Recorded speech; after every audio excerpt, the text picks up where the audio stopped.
kesenangan dari masyarakat gitu ya. Nah mungkin Sejak Bapak, kapan Bu Afilani panggil saya Pak Purbaya? loh ini Kayaknya sekarang udah manggilnya Mas Yudi dia. orang yang optimis pada saat itu cuman Mas Yudi. Orang lain tuh pesimis semua.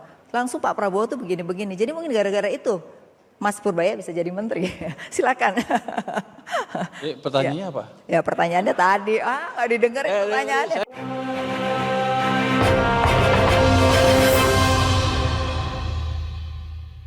Orang melihat Pak Purbaya ini sosok yang membuat orang ini nggak merasa dikejar-kejar pajak, itu jadi penting. Nah artinya apa? Tetap peningkatan tax ratio dengan pajak tapi tetap memberikan insentif dari sisi dunia usaha, kemudian kepada masyarakat juga kalau kita lihat ada beberapa sektor yang PTKP-nya dinaikkan sehingga orang merasa tenang mendapat konsumsi yang lebih tinggi Pak. Jadi itu juga ada kesenangan dari masyarakat gitu ya. Nah mungkin Sejak Bapak, kapan Bu Afilani panggil saya Pak Purbaya? loh ini sekarang Kayaknya udah manggilnya Mas Yudi dia. oh enakan Mas aja ya kayak lebih muda loh. Oke, Mas Purbaya. Biasanya saya panggilnya Mas Yudi, sekarang Mas Purbaya deh. Ya Mas Purbaya, jadi kalau melihat dari ini. Ya pemerintahan nama saya ganti-ganti terus. Dulu Yudi, sekarang jadi Purbaya. Nanti benar lagi Yudi lagi. Yudi lagi, panggilnya Yudi. Jadi memang saya dulu di Komite Ekonomi itu memang Mas Yudi ya. Mas Yudi ini memang suatu orang yang memang punya sosok yang sebenarnya sama dengan sekarang.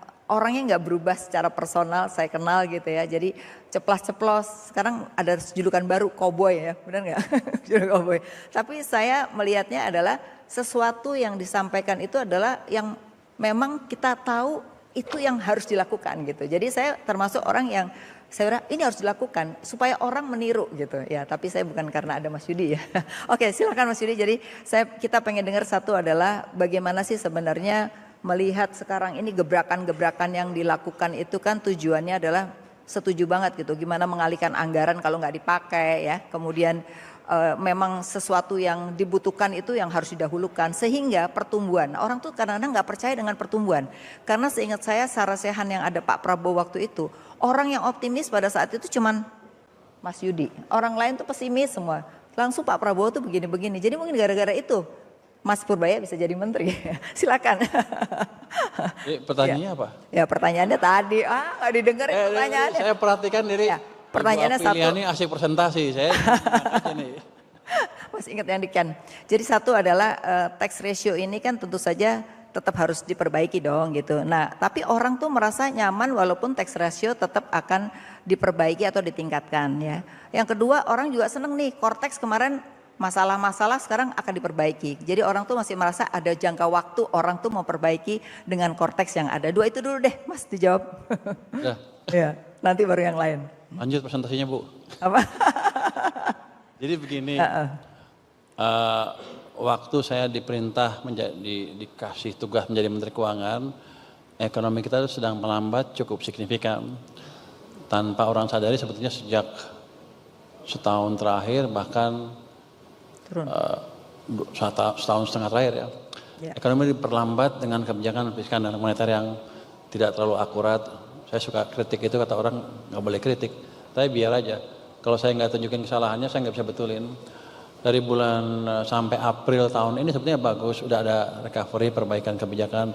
Tapi Mei, Juni, Juli, Agustus ekonomi dicekik lagi dengan seperti menghilangnya uang dari sistem perekonomian.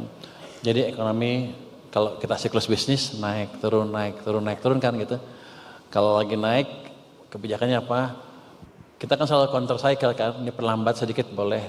Tapi kalau lagi turun kita dorong ekonominya, itu yang disebut counter cyclical measure, kebijakan untuk melawan siklus bisnis sehingga kalau naik nggak kencengan, nggak kepanasan, kalau turun nggak terlalu dalam.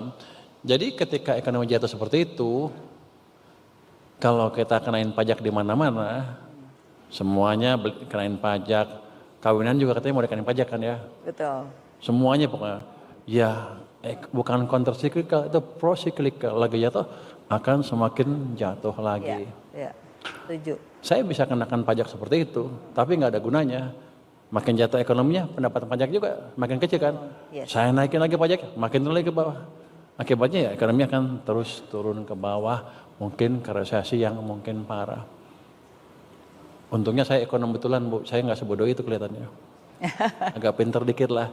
Jadi kita balik dengan kebijakan yang pro-cyclical tanpa mengeluarkan uang terlalu banyak. Artinya saya belum sampai ke titik untuk ekspansi fiskal. Ya, ya. Yang saya kerjakan adalah mengoptimalkan semua uang yang ada di tangan saya semua. Pemerintah punya uang banyak di bank sentral. Tahun itu 400 sampai 500 triliun sisanya. Ya saya pikir kita belanjakan itu cepat. Saya balikin 200 triliun ke sistem perekonomian kan. Orang bilang, itu langkah yang luar biasa. Padahal itu langkah yang paling gampang, nggak mikir. Cuman saya pindahin uang saya dari BI ke perbankan, udah. Pokoknya lu belanjain aja.